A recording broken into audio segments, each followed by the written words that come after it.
बिस्मिल्लाहिर्रहमानिर्रहीम। PSX with Sufiyan Ghani के साथ अल्हम्दुलिल्लाह आज जो है 27 फरवरी 2026 है और हम जो है अपनी वीडियो के साथ जो है वो हाजिर है। आज हम डिस्कस करेंगे पाकिस्तान की मार्केट के हवाले से कि इंडेक्स जो है काफ़ी हद तक जो है अपने आप को सस्टेन करने में जो है वो कामयाब रहा है। आज भी 830 पॉइंट की बाजार के अंदर गिरावट थी और 1,68,000 के ऊपर इंडेक्स जो है वो ट्रेड कर रहा है। लेकिन अच्छी खबर यह है कि अल्हम्दुलिल्लाह टेक्सटाइल सेक्टर के हवाले से जो है रिजल्ट्स इन लाइन आ रहे हैं। चनाब के भी रिजल्ट्स आए, उसके अंदर भी रेवेन्यू काफ़ी अच्छा है।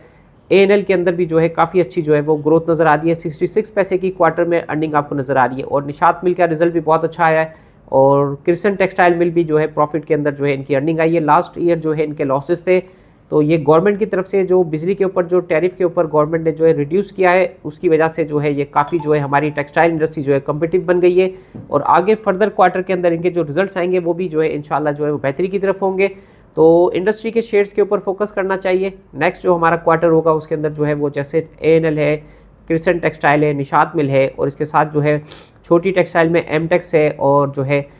CTM में कॉलोनी टेक्सटाइल मिल है और दीवान फारूक स्पिनिंग मिल के अंदर भी लॉसेस कम होते हुए नज़र आए और जो है इनकी माशाल्लाह से सेल भी नज़र आ रही है। तो ये जो है पाकिस्तान की टेक्सटाइल इंडस्ट्री के लिए जो है बहुत अच्छा साइन है। तो सुफियान गनी का यानी हमारा जो व्यू है वो ये है कि पाकिस्तान जो है आगे ग्रोथ की तरफ जाता हुआ नज़र आ रहा है। आज जो ये रात को जो इंसिडेंट हुआ है अफगानिस्तान वाला, इसकी वजह से थोड़ा सा जो है हमारी मार्केट जो है हर्ट होती हुई हमें नज़र आई है और जो है ये जैसे ही मामला हमारा सॉर्ट आउट होता है तो आप देखेंगे बाजार के अंदर जो है एक्टिविटी शुरू होगी और माशाल्लाह से रोल ओवर भी हमारा कंप्लीट हो गया। कैपिटल गेन टैक्स भी जो है जनवरी के जो है पोस्ट हो गए, वो भी माशाल्लाह से जो है वो सारा सस्टेन हो गया और रमज़ान का महीना भी अल्हम्दुलिल्लाह आफियत के साथ गुजर रहा है। तो अब ये जो नेक्स्ट जो मंथ होगा, मार्च का जो महीना होगा, इसका जो लास्ट क्वार्टर होगा, ये इंशाल्लाह जो है पाकिस्तान के अंदर एक रिवाइवल फेज़ होगा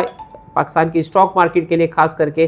तो हमें जो है वो एक ये अपॉर्चुनिटी मिलती है कि हम यहाँ पर जो है वो बेहतरीन तरीके से जो है अपने पोर्टफोलियोज़ को मैनेज करें, आगे 3 महीने का 6 महीने का व्यू बना के जो है वो काम करें और ज़बरदस्त रिटर्न जो है मार्केट माशाल्लाह से दे रही है, तो उसका हम जो है वो फ़ायदा उठाएँ। आगे आने वाले जो हमारे पास जो है जो सेक्टर है जिसमें हमें ग्रोथ नज़र आती है, उसके अंदर स्टील का सेक्टर हमें नज़र आता है, सीमेंट सेक्टर नज़र आता है और इसके साथ IT सेक्टर, फूड सेक्टर और टेक्सटाइल सेक्टर, ये 5-6 सेक्टर्स हैं। इसके अंदर जो हमारे पास जो शेयर्स हैं वो काफ़ी हद तक जो है वो डिस्काउंट हो गए और 25% 50% तक ऐसे शेयर्स हैं जो डिस्काउंट रेट के ऊपर हमें मिल रहे हैं, तो उनके अंदर जो है हम इन्वेस्टमेंट कर सकते हैं और जैसे ही ये मार्केट यहाँ से जो है पिकअप करती है, टर्न अराउंड होती है, रिकवर करती है, तो हमें जो है वो बेहतरीन आने वाले दिनों के अंदर जो है मार्केट रिटर्न दे सकती है। तो दुआ में याद रखें और हमारे साथ जो है अकाउंट खोलने के लिए, हमारे साथ जुड़ने के लिए, हमारी सर्विसेज हासिल करने के लिए जो है दिए गए नंबर पर आप रब्ता कर सकते हैं। अस्सलाम वालेकुम।